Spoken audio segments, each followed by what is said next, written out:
Welcome to episode 55 of the Achieve Workplace Culture podcast, where we help you, our listeners, find actionable ways to strengthen your workplace culture. I'm joined by my two regular co-hosts, Chris Downey and Wendy Lowen. Welcome to you both. Today, we're going to be talking about the leader's role in creating a culture of, wait for it, RESPECT, respect. Hey. Can you just hear Aretha Franklin singing that much better than I just sang it, belting out the lyrics in the background? At the end of the podcast, we're going to summarize with some key takeaways that you can implement at the end of this podcast in your place of work. But we want to start with this topic of respect, RESPECT, and I want to start with a question to both of you. Have you ever, this is a yes/no question. Oh, I see, okay. Have you ever felt disrespect in the workplace? Yes or no? Oh, yeah, absolutely. Yeah. Okay. Yes. Yeah. Sorry, Perfect. yes for yes or no. Perfect. Yeah. So Today? have you, I don't know. Just checking. No. Okay. Have you felt the opposite? Yes. Oh, yeah. Yes. Yeah. Yes. Okay. Disrespect, respect, we've all felt. Me too. I can answer the same as you both did. So we're going to talk about the leader's role today in creating an atmosphere in the workplace where people can sing RESPECT without feeling embarrassed about it or feeling like it's disingenuous or rolling their eyes, but rather saying, we got that. Yeah. We can sing that here, and here's why. So I'd like to get you both thinking about your own experience in the workplace when it comes to respect and disrespect. Is there anything in your own experiences of disrespect and respect that's actually in common by its opposite, perhaps? Like, what was happening there? Like, how you were disrespected, you were respected. There's probably a key value or a key thing that wasn't there in one place and was there in the other one. What is that? I think this, not to sort of go on with the song, but the next line, find out what it means to me, is really important, Yeah. right? Yeah. That respect means different things to different people. And so if you don't know what makes me feel respected and what's important to me, what I value, what I care about, you may disrespect me without knowing that you've disrespected Because I don't me. know what is respect to you in the Yes. first place, right? Okay, cool. So for me, part of it is knowing people on a certain level. Yeah, I think when you highlighting, I think it builds on the find out what it means to me piece, but what was absent and what was present in those moments was honestly just being heard, being seen. Oh, yeah. Exactly. That wasn't present when I was feeling disrespected, or at least the experience of it wasn't present. And when I was feeling respected, I was seen, I was heard. And I could say that I have been in situations of conflict and felt respected, and I have been in situations of conflict and felt disrespected. And I'm just using that as a similar situation, and the missing piece was being seen and being heard. Yeah. Yeah. Chris, you've done a ton of work, but well, Wendy, you too. Both of you have done a ton of work with workplaces where you've done lots of training on respect. You've worked with leaders around their role in creating a workplace where respect is not just a word or a policy, but felt and experienced every day. Yeah. What are some of the key things that you've noticed in that experience of working with workplaces where it becomes successful? We've created a culture of respect. I think that when you have a culture where people feel appreciated, where they feel known, and where they feel valued, and there's an interest in who I am as a person, you feel respected. And when you have an idea that you offer, you put out, like you said, you can be in disagreement with somebody and still be respected if there's an appreciation and an understanding of my perspective. Yeah. And I think when that's missing, then we open ourselves up to disrespecting people without meaning to. It doesn't mean our intent was malicious, but we can disrespect people or make them feel like they don't have a voice, that they're not heard, they're not valued. And it feels very disrespectful to be on the receiving end of that. Sure.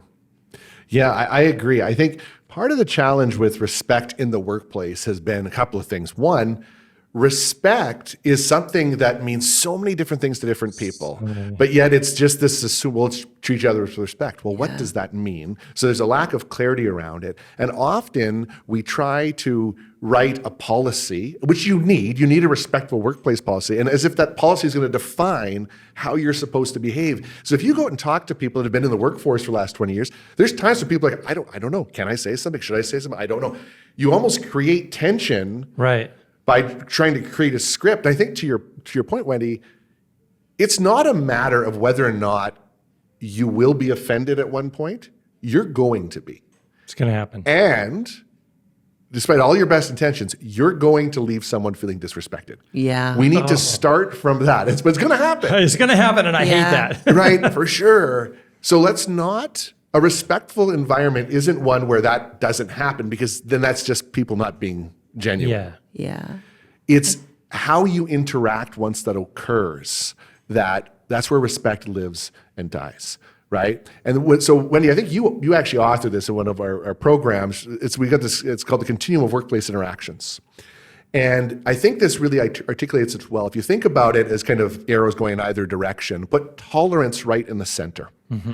Now, I grew up at a time when I was taught, not everyone's like you, Chris. People think differently. You need to tolerate other perspectives.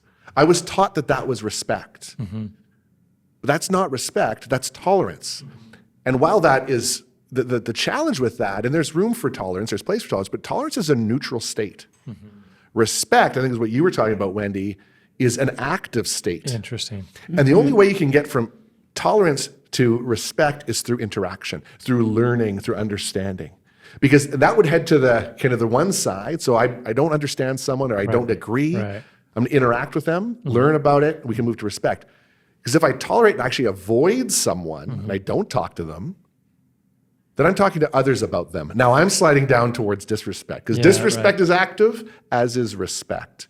And I think we need to be thinking about respect as that active state, and that while we might be in conflict, you're still a human that has a perspective. You add value in this situation. And it's how we interact with each other where respect lives and dies. Yeah. And Chris, I'm thinking about our respectful workplace training. And one of the questions that we sometimes ask in a group setting is, and you got to follow it as a mental thought exercise, but if I had disrespected you, or you had disrespected me, if you had disrespected me, what would you not want me to do? And as soon as you start to think about that, well, I don't want you to assume the worst of me. I don't want you to talk about me to coworkers. Right. All of a sudden, we start to think about the things that we actually are inclined to do, as opposed to, well, what would you want? I'd actually want to know, so I have the ability to change my behavior, to apologize if needed, or even the knowledge of what disrespect to you is. Right. Yeah. Well, that's that question. You take it probably in a more deep way. I just say, if you offended someone, or even irritated them, would you want to know? Yeah. People unanimously always say yes. Yeah. Okay. When you're offended, when you're irritated, do you let people know? Yeah. Where story changes. Sometimes, maybe. It all depends. Where it's like, the reality is, most issues of disrespect in the workplace, even that go to respectful workplace investigations, and I'm not talking about gross misconduct here, but like 98% of them started in that gray area where someone was offended and the person that was the offending party didn't even know about it. Right. Right? So one of the most respectful things we can do in a situation where we actually feel disrespected is have a conversation about it. Yeah. If it's safe to do so. That's the caveat there. And I think in so many cases, it's about how can we create a workspace where people can have those conversations, learn from them. Now, this is important. I'll just use an example. I'm not responsible, Eric, for how you feel about what I say until you tell me. Okay. Once I know that, though, I am responsible. So this is it. If I speak in a certain way and you realize, Chris, doesn't really work for me, and maybe I'm a little offended with that line. Okay, now I know. Now, if I choose to continue that way, that's I'm disrespecting then you know how it impacts me, right? Yeah, and I think this is where we need to. That's a bit of a deeper level, but that's the reality. So once we understand each other's language, now if I choose to speak in a different way, that's when we can really get into that. That's where, and you generally don't see that. Generally, when people know how others want to be treated, they generally are open to that. Yeah. We used to talk about, I used to do respectful workplace training too. Yeah. And we used to talk about the golden rule, which is do unto others as you would have done unto you. And then we said, but that's not actually really effective when it comes to respectful workplace. You actually need the platinum rule, which is do unto others as they would have done unto them. Right? What is it that they would like? You talked about the individuality or the individualness of respect. I need to know Wendy Lowen so that I know what feels like respect to Wendy or what feels like disrespect to Wendy. But you've also, the two of you both in other comments, highlighted the important collective nature of knowing how to deal with issues of respect in the workplace. So it seems to me like there's a balance here. This isn't all about individualness, but there's also a community or cultural aspect here. What is that? What do we need to do so we get our culture right so that we can pay attention to the individual? I think it starts with leadership to begin with. I think when we go back to what we're doing, how can a leader create a culture of respect? Right. Is one of the foundational pieces to creating a respectful environment is being curious. Okay. Even in the face of something that is confusing or even frustrating. So leaders demonstrating this behavior of interacting and leaning in on curiosity is a starting point. Okay. Right? And I would say recognizing that behavior when it occurs and then addressing, I'll just use the idea of curiosity, and maybe we observe someone not being curious. And maybe they're creating an assumption about someone because of that thing that was said. Yeah. We could go, oh yeah, that's terrible. Let me go talk to that person. Let me actually help me understand. You know what I'm getting at? So one of the things we often say in our respectful workplace, that which we permit, we promote. Mm-hmm. So if we permit someone to pass judgment on a coworker, Right. we're kind of promoting that. Yeah. Right? So I think it starts with leadership and what are we, you often talk about your culture is what you're prepared to tolerate. Uh-huh. If we're seeing that, odds are we're actually tolerating some behavior, right? Is that landing? Mm-hmm. Mm-hmm. Yeah, and I think when we're talking about respect, we know what we tolerate, what we don't. Our values should guide that. We should be circling back to that. And I think when we're talking about respect, we're also talking about celebrating differences, whether that's age, ethnicities, backgrounds, perspectives, ideas, that respect lives in the diversity that we have within our culture. Yeah. You know, I'll share a story with you that just made me think about this when you talked about those shared values. And I was working for an organization a number of years ago where I wouldn't say we understood the values, but there were definitely values that were driving our work. And I remember there was a real issue that had gone on. Mistakes had been made, millions of dollars had been lost, and one of our directors had kind of dysregulated in a meeting. And he was basically pushing the executive to say, who's getting fired for this, right? And I remember I was pretty new, and it was a tense moment in the boardroom. And I remember the VP of Ops he lowered his glasses and looked at that director and said, that's not how we do things around here. And I just remember in that moment, I was like, okay, let's figure this one out. You know what I'm getting at? But the point I make is he actually called out, that's not what we do. We don't blame and fire, we this. It wasn't the most eloquent exchange, but that director knew what was acceptable. And guarded a value. Guarded it. And as someone that was relatively new to the leadership team, and I was not a senior leader at all, boy, was that comforting to see that VP of Ops say that. Which what he was doing was demonstrating the values and what was tolerated and what wasn't. Yeah. And that's such a great example of respecting the cultural values and not allowing one person to disrespect actually the team or that group meeting or that setting.